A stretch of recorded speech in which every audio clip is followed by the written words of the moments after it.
suspects are being. One case involves the FBI is now offering $100,000 to see if the police are releasing. Welcome to Misty Mysteries, a true crime and paranormal podcast. This week, at the end of my story, I will be shouting out special supporters of the podcast who have left good reviews on places like Apple Podcasts, Good Pods, and Podchasers. My fact for this week is the mid-1980s is when the first introduction of missing children photos on the milk cartons appeared. The first child was Eaton Patz, a 6-year-old boy who disappeared in New York walking home from a bus stop. He was later found deceased. This week, I'm going to be talking about a very current missing persons case from Florida. Have you heard of Anchor? Anchor is the easiest way to make a podcast. When I started Misty Mysteries, I didn't know where to go, and Anchor helped me get Misty Mysteries started without charging me an arm and a leg. Anchor is really my suggestion for anyone looking to start a podcast. It has tools that allow you to record and edit in-app or on the website. Anchor distributes your podcasts on all the listening places such as Spotify, Apple Podcasts, Google Podcasts, Good Pods, and all your favorite listening places. It's everything you need to make a podcast all in one place, and best of all, it's totally free, all on Anchor FM and on the Anchor app.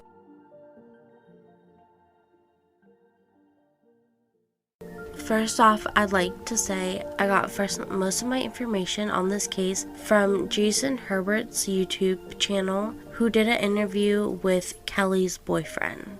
Due to how recent the case is and ongoing, I couldn't find much on Kelley's life beforehand or Kelley's family for privacy, but Kelley is from New Hampshire, where her mother still resides. She was born May 2nd, 1984, making her 37 years old. She is described as someone who marches to the beat of her own drum.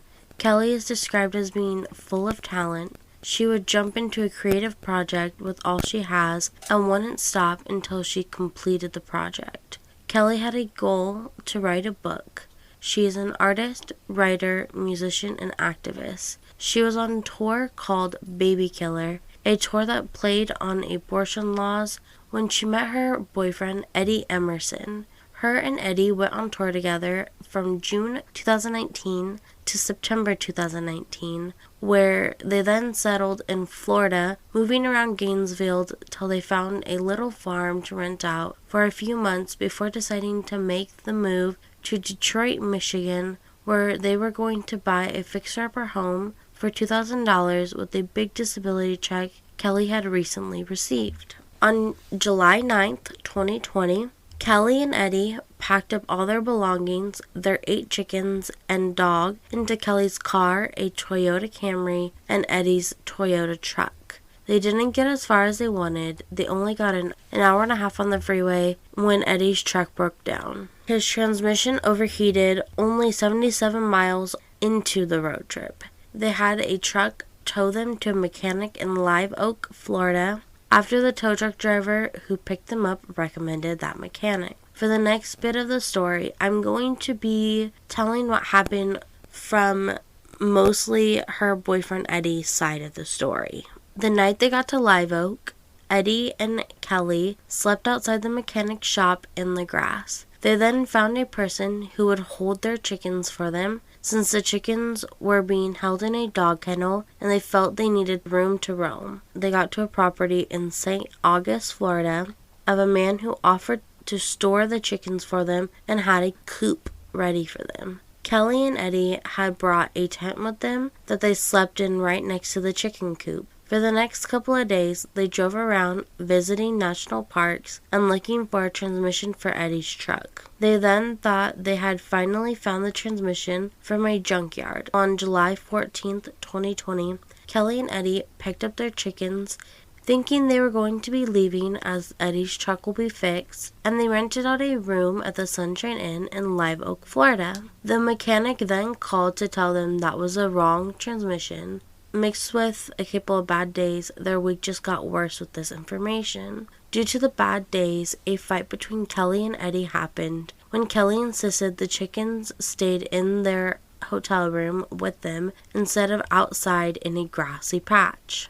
Kelley left to drive around after the fight over the chickens and was texting Eddie angrily about the situation. Eddie apologized to Kelley over text and asked her to bring back pizza and his phone charger. After Eddie's apology, around 7:30 p.m., Kelley headed back into the room with pizza and wine. When she entered the room, she joked around with Eddie, saying he needed to dance for the pizza, but he was still kind of mad and wasn't feeling it, and told her he didn't want to. In the room, Kelley told Eddie she could have gone to New York by herself, and he told her to go, which continued their fight. She then left the room to sit in her car, and she drove off when she saw Eddie coming down the stairs from the hotel room to talk to her. When she got back to the inn, Eddie had the chickens out in the grass to graze, which made Kelley happy because Kelley loved her animals and loved that he was taking care of them for a little bit until a fight broke out between Eddie and Kelley because they were trying to get the chickens in the dog kennel, and Kelley couldn't get the last 3 into the dog kennel, and Eddie told her to leave them out in the grass overnight, that they would survive, but Kelley got upset. They both split their ways. Eddie left Kelley to get the chickens back in the dog kennel by herself and went back upstairs. The last time Eddie saw Kelley was at 11 p.m. that night after taking Kelley's keys away, so she couldn't drive since she had been drinking that night. Kelley and Eddie fought over text and phone calls until about 12:30 a.m. when Kelley said she was going to be taking her guitar, her bag of clothes, and the registration on her car and leaving. Eddie told her to come to bed, but she told Eddie she would rather starve to death, jump off of a bridge, and get eaten by vultures than share a room with him. At 12:45, Eddie went to bed without Kelley in the room, thinking she would sleep in her car. When he woke up on July 15th, 2020, he couldn't find Kelley in the room or in her car where he thought she may have slept. He first tried to call her, noticing her phone was dead, but she left him a voicemail at 12:59 a.m. I'm now going to play the voicemail Kelley left to Eddie. Oh, great, you're sleeping. I'm so glad I got that message from you before telling me how you're sorry and you love me and how you want me so much and all that bullshit just to get my car. Well, anyways, I've rented my own room at the Sunshine Inn, and I've reported my car stolen and told them who stole it. So expect cops knocks at your door, and I will be right next door at my own motel room because I'm not allowed to stay with you because when it's you paying, you get the benefit because you only look out for you. It's your money. It's just for you, but my money's for both of us, essentially, which is bullshit. And I should obviously definitely do the Detroit thing on my own or go to Iceland. Like, you are not a partner. You're not a partner. You turn on me a split second. You turn me out of nowhere. And I deserve way better. I did nothing to be called a fucking stupid idiot. And I did nothing to be called a cunt. So, I'm sick of your abuse. So go find... Oh, I'm going to get in a car right now. All right, bye. At the end of that voicemail, Eddie believes he heard voices. Eddie spent the day of July 15th trying to find Kelley's whereabouts, going to different stores, asking if they had seen her, including the place where they had left the chickens. Later that day, Eddie reported Kelley missing to the Live Oak police and asked if they would ping her phone, but the police told Eddie it sounds like she just got mad and left. Eddie came out to say she wouldn't let me worry for 3 hours, let alone all day. He stayed in Live Oak from the 15th through the 18th. During those days, he put up flyers and continued to look for Kelley. Friends and family haven't seen or heard from Kelley since July 15th, 2020. Kelley was known for traveling and being a free spirit, but has never gone this long without communicating with her mother. Cheryl DeMont, Kelley's best friend for almost 25 years, has spoken for Kelley's mother, saying this is extremely hard for her. Kelley was always in contact with her mom, and Kelley always made it home for Thanksgiving, but it's just been so long and we have no answers. Her friend said she would make a monthly newsletter of her life with life updates, new projects, and promotions for her friends' bands. Last time Kelley was seen, she was wearing a beige white shirt, black shorts, black ankle boots. Kelley is a white female, around 5'5", and around 110 to 120 pounds, has black hair with gray, blue eyes, and an indented scar over her left eye. She also has a tattoo on her right hand near her thumb that is a circle with an A in it. Witnesses placed Kelley outside the Sunshine Inn that night with her guitar.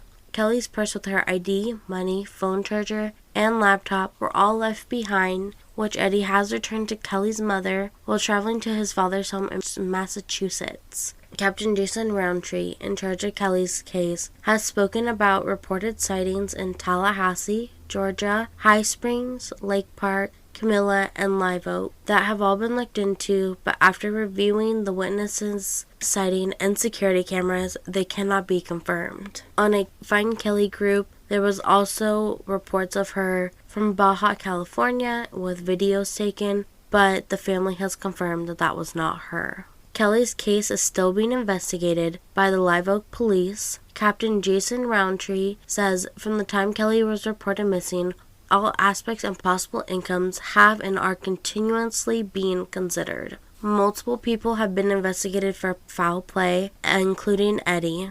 If you have seen Kelley Brannon, please call the Live Oak Police Department Criminal Investigation Division at 386-364-7463 or the County Sheriff's Office at 386-362-2222. You can also choose to remain anonymous by contacting Crime Stoppers at 386-208-8477. Please remember that Kelley's case is ongoing and the family is desperately trying to find her. Nothing about Kelley's case is too small to help. Even if you do not think it's important, anything can help. Please help bring Kelley home.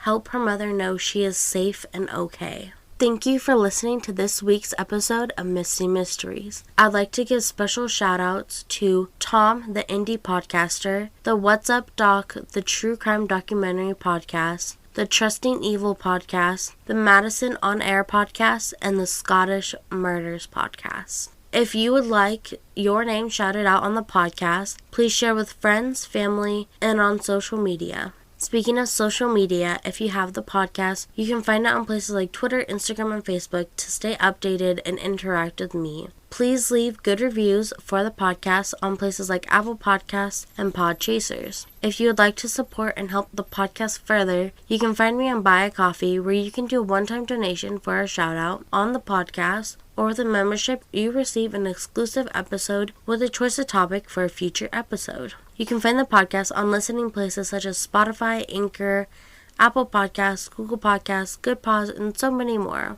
As always, my sources will be in the description, along with the numbers important for Kelley's case, and I will see you on Sunday.